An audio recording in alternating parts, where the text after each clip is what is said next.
Thank you very much. Such an honor to be on the stage with such an amazing panel. Thank you so much for participating. We're not going to be talking about anti-Semitism, just so you know.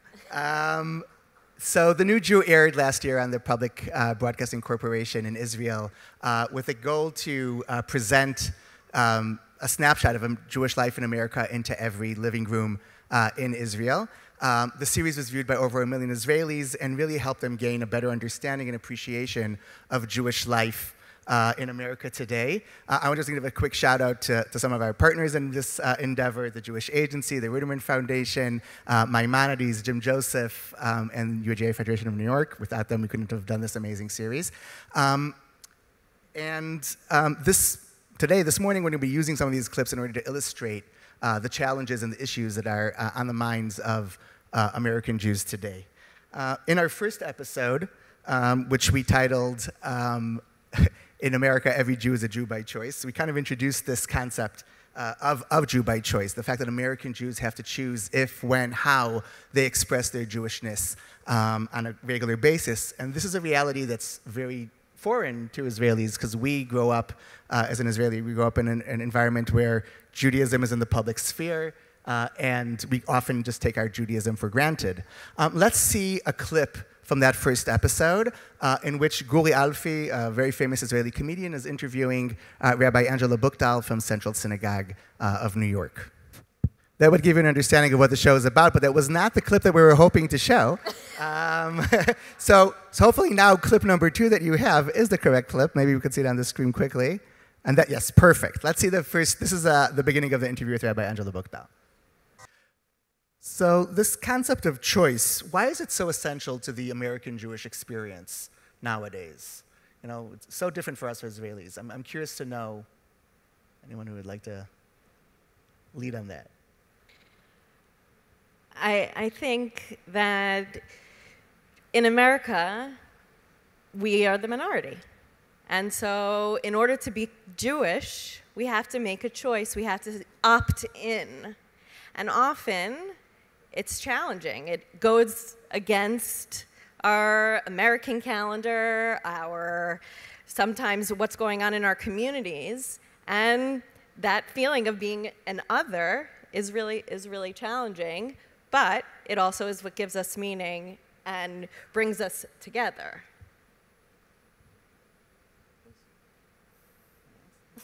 Look, I think, first of all, Moshe, Yasher Koch, Mazal Tov on the production. It's a terrific thing, and I think of that Robert Burns quote, what a gift the giftee gives us to see ourselves as others see us. I hadn't seen this, and to see how American Jewry is being portrayed in the eyes of Israelis was a fascinating experience for me. And to recognize that we do, as Sarah just said, live in a moment of radical choice, of autonomy. Our borders are not the same borders as Israelis face.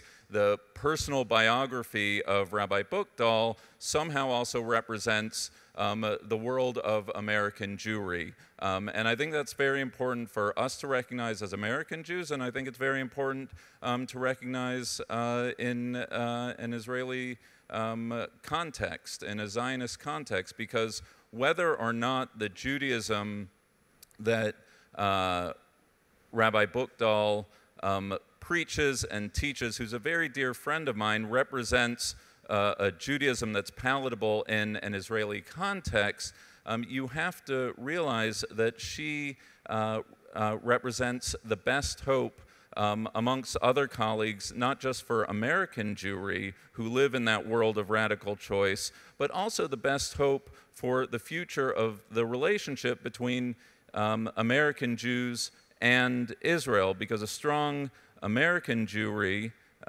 means a strong relationship with Israel. So with such an emphasis on choice and on people have to voluntarily opting in and choosing if, when, and how to express their Jewishness, how do we create a sense of commitment to Judaism? Is it all just, oh, I feel like it today, so I'm going to do something Jewish? How do we ensure that people choose more often and that they're actually committed to Judaism, maybe especially the more particular aspects of Judaism that don't always align with modern day life in America today, or American values? I think I'll chime in now. As someone who grew up Orthodox and still is, I think I align more on sort of the Israeli sort of side of it's not really a choice for me. It's how I wake up in the morning, what shoe I put on before which other one. If we're talking about in a general American context of how to ensure that buy-in, I think it requires more immersion and more knowledge. I think one of the downfalls of how Judaism manifests in America is that we tend to not give our children Judaism. We give them sort of Judaica, right? We show up at your bar mitzvah, I'll see you again at your wedding, and I'll see you again when you die. And there's no cohesiveness between those life points, and I think that's something that's very cogently needed.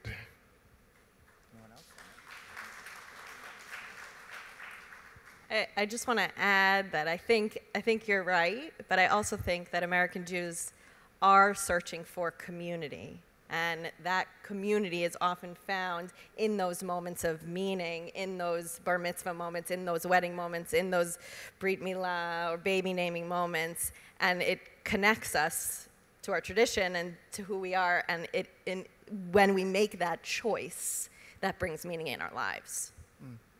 The late Israeli author Aleph Bet Yehoshua found this whole concept of choice to be very flawed. In 2006, in a very famous speech that he gave in Washington, D.C., he accused American Jews of playing with Jewishness. And he said that they, American Jews, I'm quoting, changed their identity like someone who changes in and out of a jacket. Being Israeli is my skin, it's not my jacket. I'm curious to hear, despite these fundamental differences in our Jewish experience between Israeli Jews and American Jews, how can Israeli Jews and American Jews use Jewish life in order to reconnect rather than pull away from each other? Look, Katuv Parsha, it says in the Torah reading, Shoftim v'shotrim titen lecha bechol sha'arecha, that you should put judges and officers, you shall put in all of your gates. And I think that, the Shlach HaKodesh, Isaiah Horowitz, talks about how it's not just referring to actual judges and officers, but it's actually the sha'arecha, the openings of our mouths. And I think that it's very easy for American Jews to sit in the Upper East Side and say what's in Israel's best security interests. And it's very easy for Israelis to sit there and talk about what's best for American Judaism. And I think what's much harder to do is to live your life with a sense of empathy and not come out swinging at someone whose shoes you don't walk in, and to actually say, we are all on the same team, and we are all fighting for the same thing, and we, people who live in glass houses, should not be the ones throwing stones. And so for me, the best thing we can do is lead with a sense of metinut, a sense of nedivut, a sense of generosity of spirit, of being circumspect in what we say about the other, because we know that it is the people of Israel, the nation of Israel, that we are all on the same team.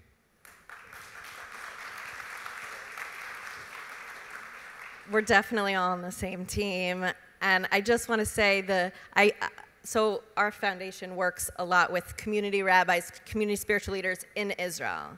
And we talk a lot about how does American Judaism relate to Israeli Judaism. And what I've seen is the paradigm is almost shifting, that there's so much innovation and entrepreneurship going on in Israeli Judaism, in Israeli Jewish communities, that there's a strong, strong desire and thirst for Jewish connection, that there's so much for us to learn in America from Israeli communities, which is almost the opposite of what has gone on in the past. So to me, that's really an exciting element, and it makes me disagree with Aleph Bet Yehoshua. Thank you very much. In the second episode of our series, which we titled, What Does Jewish Look Like to You?, we addressed the growing diversity of the American Jewish community. And for many Israelis, this is the first time they even encountered this term Jew of color, Jews of color, and the fact that, according to the latest surveys, approximately 15% of American Jews, young American Jews, don't identify as white, don't identify as Ashkenazi. Rabbi Shais Rishon, can you please share with us a little bit about this experience of being a person of color within the predominantly Ashkenazi, white Jewish community of the United States today? And maybe also the flip side of that, of what does it, how is it to be a Jew in the black community? Oh, so easy questions, cool. It can be very taxing or wearying or frustrating. And I find personally it helps to approach these things with sort of a sense of humor. Like, how are you Jewish? Fine, thanks. How are you Jewish? Like, you don't look Jewish. Well, you don't look like a jackass. I guess we were both wrong.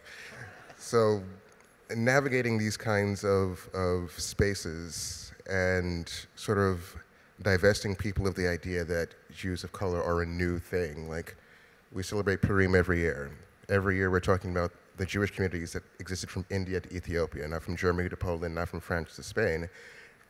And so those communities and Jews that look like they could come from those communities don't disappear once you close the last page of the Megillah. And so it's a weird cognitive dissonance where you can do this one thing and you see somebody, it's like, well, what are you doing here?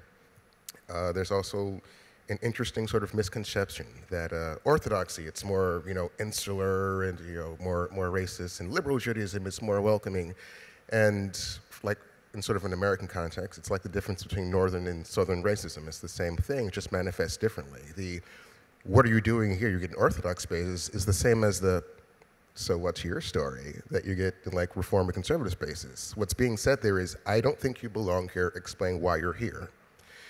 And very interesting. And how are Jews in color nowadays organizing in order to address their needs if they don't find a solution or, I think that's a little bit more of the sort of cognitive dissonance, because in America, Jews make up maybe less than 2% of the American Jewish population. Jews of color make up anywhere from 8 to 15% of the American Jewish population. So there should be visibility at least as much in mainstream Jewish spaces as there's a Jewish presence in America as a whole. And unfortunately, that doesn't happen. Unfortunately, as someone who grew up Chabad, then I got better, in and around Crown Heights before, during, and after the riots, it's sad that I can sit here and say I've experienced more racism in Jewish spaces than I've experienced anti-Semitism in black spaces. I just want that comment to sit in before I make a silly one. For the rest of my life, I'm going to enjoy this moment that as a straight, white, Ashkenazi male, I'm on the diversity panel right now. You have like Orthodox black, you have a progressive Zionist, you have a woman who supports progressive Judaism, and it's a lot of fun to be here. And we keep using these numbers, 14, 15, 16 million Jews around the world. It's not that many, right, in the big scheme of things. And every Jew counts, no matter what the color of their skin, no matter what their sexual orientation may be. For a people so small, we spend so much time subdividing our people, slicing and dicing them into different buckets of who's in and who's out. And we should just be concerned about bringing people in.